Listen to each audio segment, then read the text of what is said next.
8-year-old Max was terrified of the dark. His parents dismissed his fears as childish imagination, but Max knew the truth. Something lived under his bed. It wasn't a monster with claws or glowing eyes, but a shadow, an impossibly dark, shifting void that seemed to pulsate with malevolence. One night, Max's mother tucked him in and left the room, turning off the light. Max lay frozen, staring at the ceiling. The shadow began to stretch out from under the bed, creeping up the walls and consuming the room. He screamed, but his parents didn't come. The next morning, his mother found him curled up in the hallway, trembling. Max refused to go back to his room, so his parents decided to prove there was nothing to fear. They turned on all the lights and checked under the bed. It was empty. That night, Max's father decided to sleep in his son's room to reassure him. Around midnight, Max heard his father's screams. Rushing in, Max and his mother found the bed empty, the room drenched in darkness. Max's father was never seen again. The family moved, but Max never forgot. Years later, he returned to the house, determined to confront his childhood terror. As he entered his old room, the shadow reappeared, larger and darker than ever. This time, it whispered his name.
Jake was an avid hiker who prided himself on exploring uncharted trails.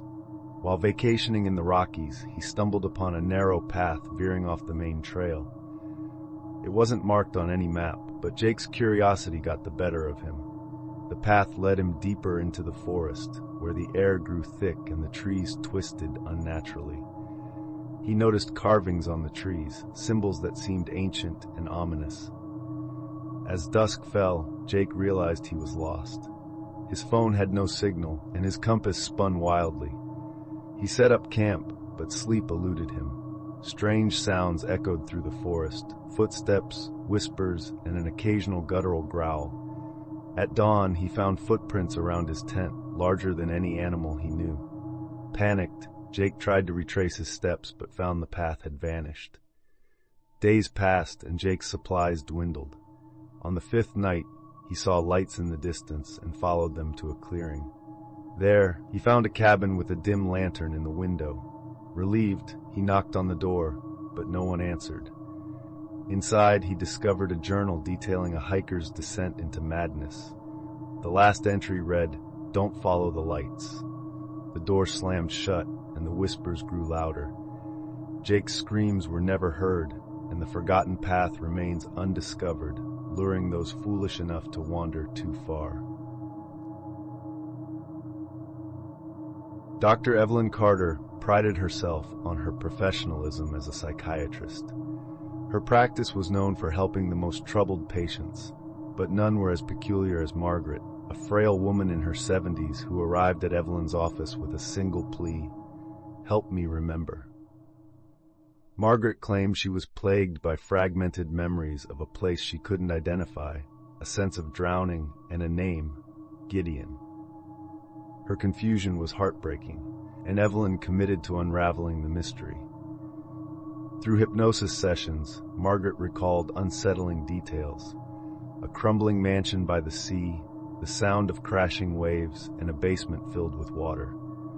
One rainy evening, Margaret failed to show up for her appointment. Concerned, Evelyn called her emergency contact, only to be told that Margaret had died 10 years earlier, drowned in her bathtub. Confused and shaken, Evelyn searched her files.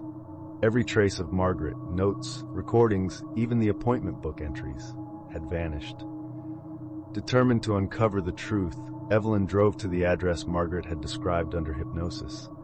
She found the mansion, abandoned and decaying, perched on a cliff overlooking the sea.